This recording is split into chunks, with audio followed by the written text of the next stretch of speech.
Sabrina called that young lady 20 minutes afterwards. Knock it down. Oh, man, look at this stroke. Yeah. Like it had eyes. Damn. Like it had pressure on it. Damn. Pressure on her. Damn. Wait a minute. Wait a minute.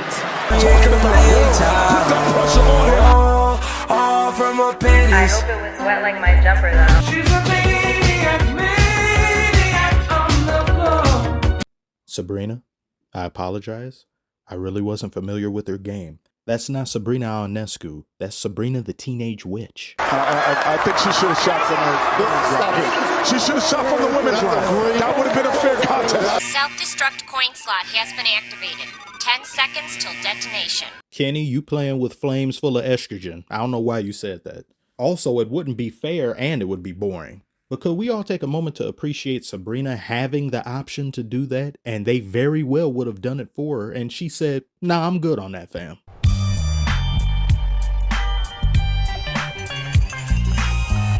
This was quite possibly the best promotion that WNBA has ever had. Now, we can't ignore the fact that she's using a WNBA regulation ball. She's not using the standardized NBA version. An NBA ball has the circumference of 29.5 and a WNBA ball 28.5. So it is a noticeable difference. Not massive, but it is noticeable. Now, I'm not a shooter. I don't know how big a factor that comes into play in the art of shooting. So I'm not in any way, shape, or form a shooter.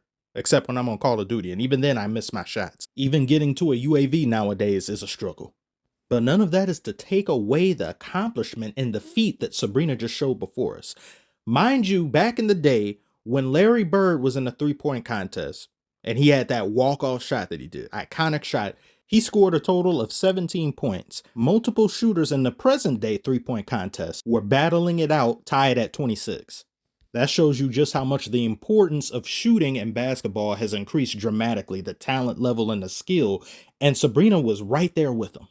And that's not to say Larry Legend himself could not also be capable of such a feat. He just so happened to play basketball at a time where teams didn't care about the three-point shot, didn't go out of their way to really take one. It was seen as a circus shot, and even if you made multiple, they would still bench you for taking them. They'd look at you like you were crazy and think you were trying out for the Globetrotters. The last time I talked about the WNBA in depth was months ago. It currently sits at over 500,000 people that have watched it. One of the classic videos of this channel, and I still stand by everything that I said in that video. However, there have been great strides as of late to promote the WNBA, this one being the best thus far.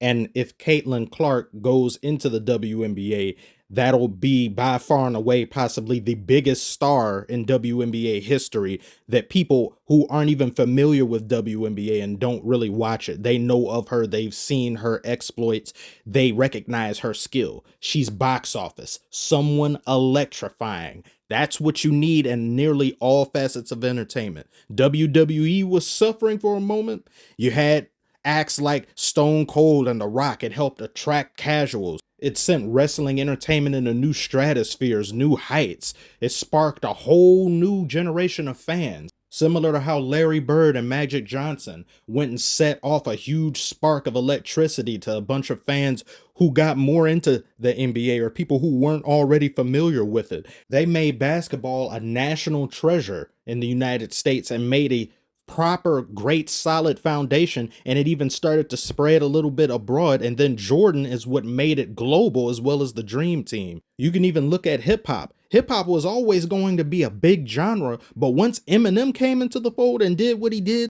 it took the genre places that it probably wouldn't have gotten to for maybe another half decade or a decade or so. Not saying that Eminem is just better than every rapper that ever existed, even though to have him under top 3 is blasphemous to me. He was electrifying. He was different in a way than those who came before him. And Caitlin Clark has the ability, the opportunity, and potential to do the very same for the WNBA.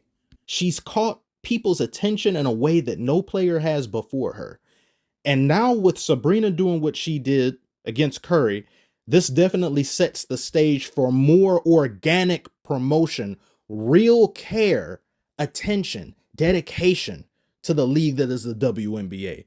And I hope going forward, the All-Star games now include top shooters from the WNBA as well as shooters from the NBA, have them both go against each other. It doesn't have to be a team affair. It's just throw everybody into the mix. It could be like 8 different people competing, and then 4 WNBA players, 4 different shooters or something like that.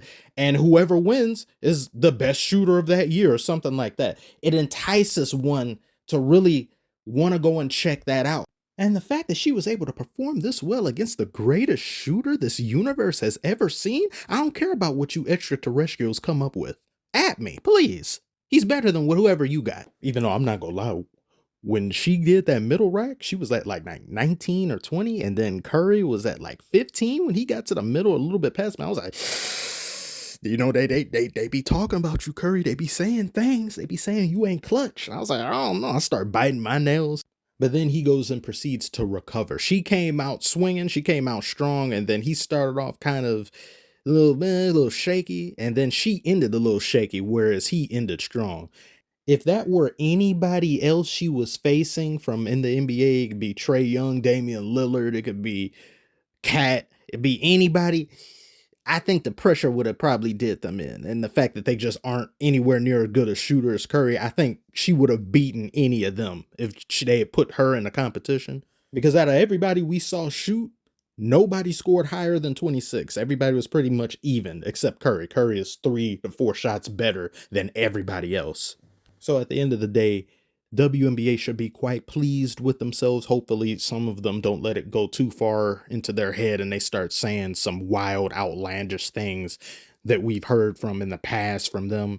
And maybe the NBA can incorporate this going forward. So tell me what you guys thought about this 3-point contest, this 3-point challenge between Steph and Sabrina. And what do you think about All-Star Weekend thus far? That dunk contest was pretty... at least it's not 2022 though, but not everybody's just playing leapfrog. I want to thank you all for making it this far. Like and subscribe if you are new. Thank you for watching, and I will see you on the next one.